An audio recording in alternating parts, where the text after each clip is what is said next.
دعاؤں سے وہ کام بنتے ہیں جو نہ پیسے سے بنتے ہیں نہ مجاہدے سے بنتے ہیں۔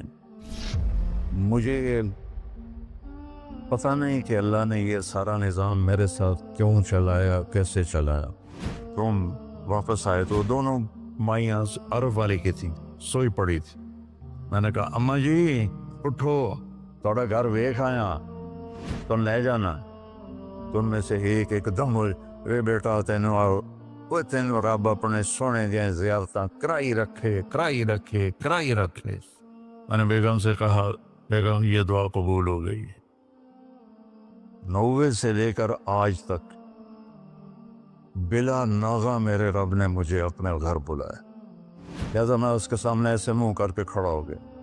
وہ ایسے دعا مانگ رہا تھا، مانگتے اس نے جب اوپر نظر اٹھائی تو مجھے دیکھا تو اس نے ایسے بھی نہیں کیا، اتنے ہی ہاتھ چھڑے دوڑ کے میرے پاس آیا، کہنے لگا مولانا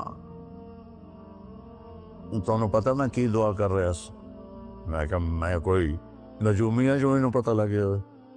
کہنے لگا میں یہ دعا کر رہا ہوں، یا اللہ مولی طارق جمیل کو اماں کی دعا لگی ہوئی ہے، وہ ضرور آیا ہوگا حج پر، وہ جہاں بھی ہے مجھے ملا دیا۔ کہ یہ میرے الفاظ ختم ہوئے تو تو سامنے کھڑا تھا۔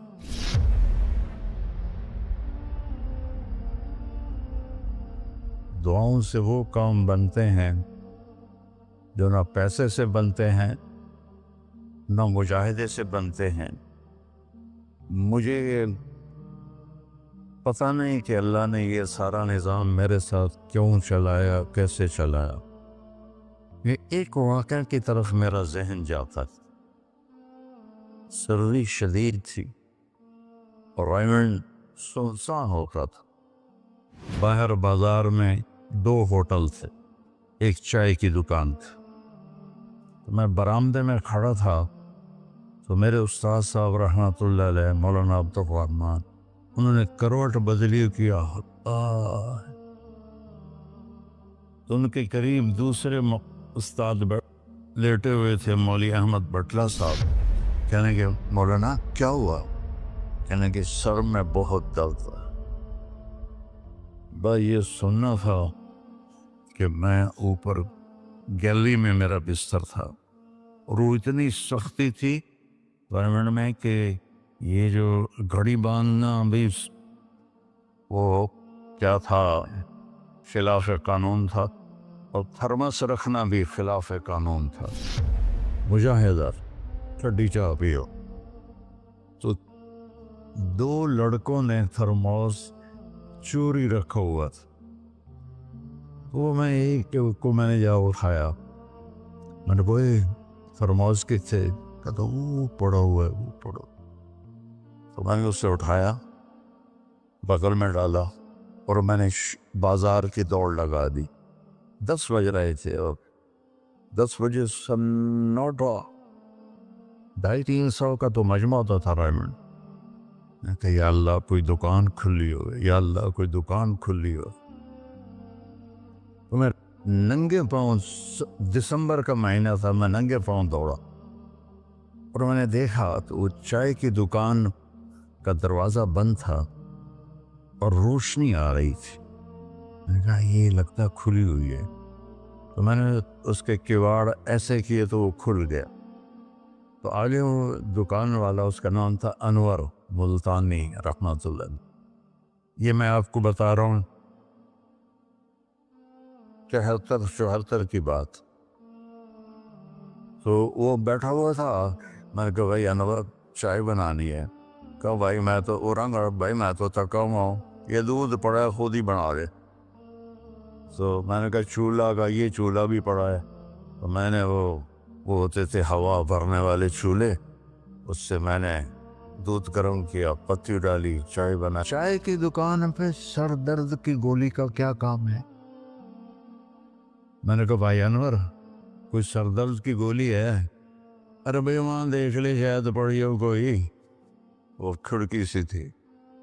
جب میں نے وہاں دیکھا تو ایک گولی ساری ڈان ہوتی تھی، وہ وہاں پڑی ہوئی تھی اور اس پر مٹی جمی ہوئی تھی۔ جب اللہ کچھ دینا چاہتا ہے میں نے وہ گولی اٹھائی، وہ پھر دوڑ لگائی ننگے پاؤں، اور مولانا رحمہ اللہ فوت ہو گئے، سر پر رضائی لے کے لیٹے ہوئے تھے، تو میں نے ایسے پاؤں دبائے، تو انہوں نے رضائی اٹھا کر، ہاں کیا بات ہے؟ میں نے کہا جی یہ چائے ہے اور یہ سر درد کی گولی ہے، آپ کو درد ہو رہا ہے، نوش فرمائیں۔ تو ان کے ہونٹ ہلے، میں نے نہیں سنا، دعا دی انہوں نے مجھے۔ کیا دعا دی؟ وہ خود فرماتے تھے کہ طارق جمیل کی قبولیت میری دعا سے ہے، اور ایک میرے ساتھی تھے مولوی خورشید کی قبولیت میرے ڈنڈوں کی وجہ سے، اس کی پٹائی بہت کی تھی انہوں نے، تو میرے بارے میں فرماتے تھے کہ یہ میری دعا کا اللہ نے اس کو سلا دیا ہے۔ تو انہوں نے بے ساختہ مجھے دعا دی، وہ میں نے سنی نہیں، چائے پلائی، گولی کھلائی، اللہ نے کیا سے کیا کرتے۔ میں اپنی بیگم پھوپھی رحمۃ اللہ علیہ، والدہ رحمۃ اللہ علیہ کے ساتھ حج پہ گیا، ان کو لے کر میں باہر نکلا تو دو بوڑھی عورتیں بیٹھی تھیں۔ میں کہا اماں جی کیوں بیٹھی ہو؟ کہ پوتا راہ بھول گئی ہیں۔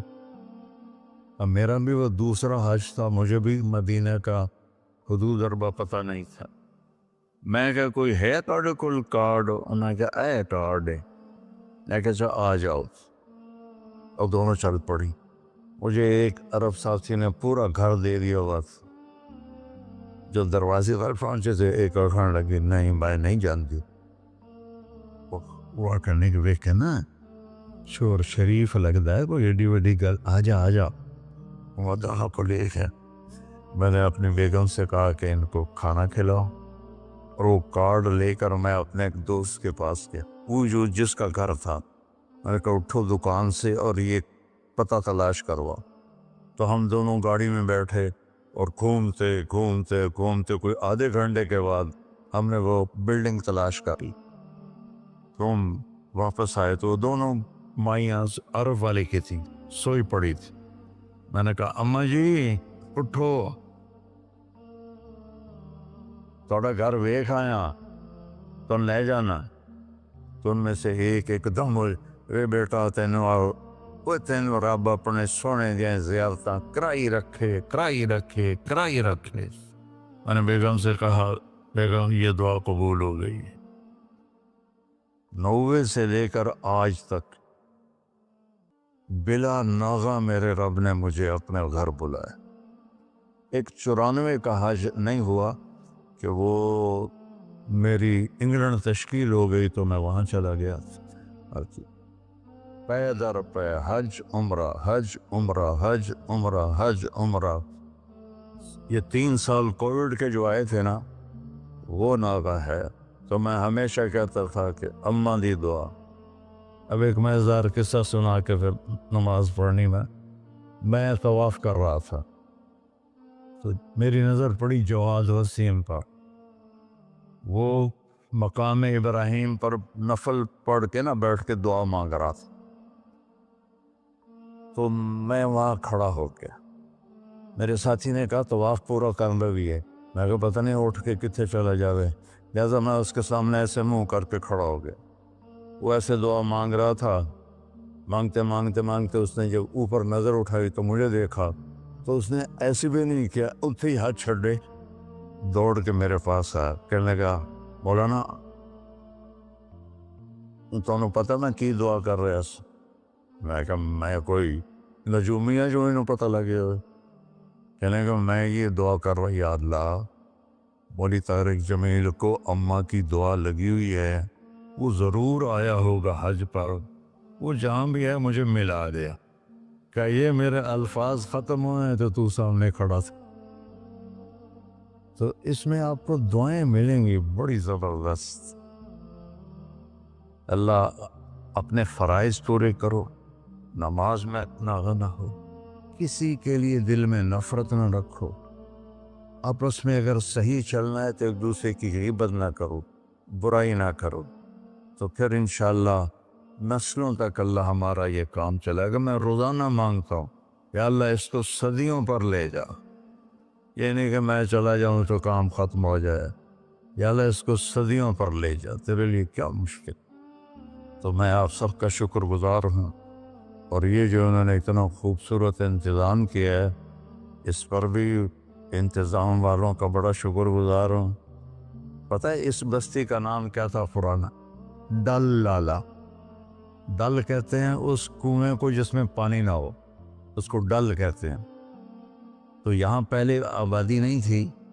1945 میں ہمارا گاؤں ہے وہ ادھر حسین پراڑی والا، وہ 300-400 سال پرانا گاؤں ہے۔ تو جیسے برادریوں میں ہو جاتی ہے خبر، تو وہ کچھ ہوا ہوگا ہماری تو پیدائش سے پہلے۔ تو میرے تایا رحمۃ اللہ علیہ میاں حق نواز، انہوں نے آ کر یہاں گھر بنایا۔ اس وقت اس سے 50,000 روپیہ خرچ کیا تھا۔ تو 1948 میں پھر ان کے چھوٹے بھائی تھے میرے والد، انہوں نے آ کے گھر بنا لیا۔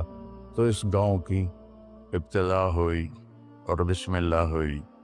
تو اللہ تعالیٰ اسے آباد رکھے، اس چھوٹے سے گاؤں سے اس میں یہ رونقیں لگی رہیں۔ آپ کے تعاون کا، ان مستورات کا، ان بچیوں کا، آپ کا سب کا انتہائی شکر گزار ہوں۔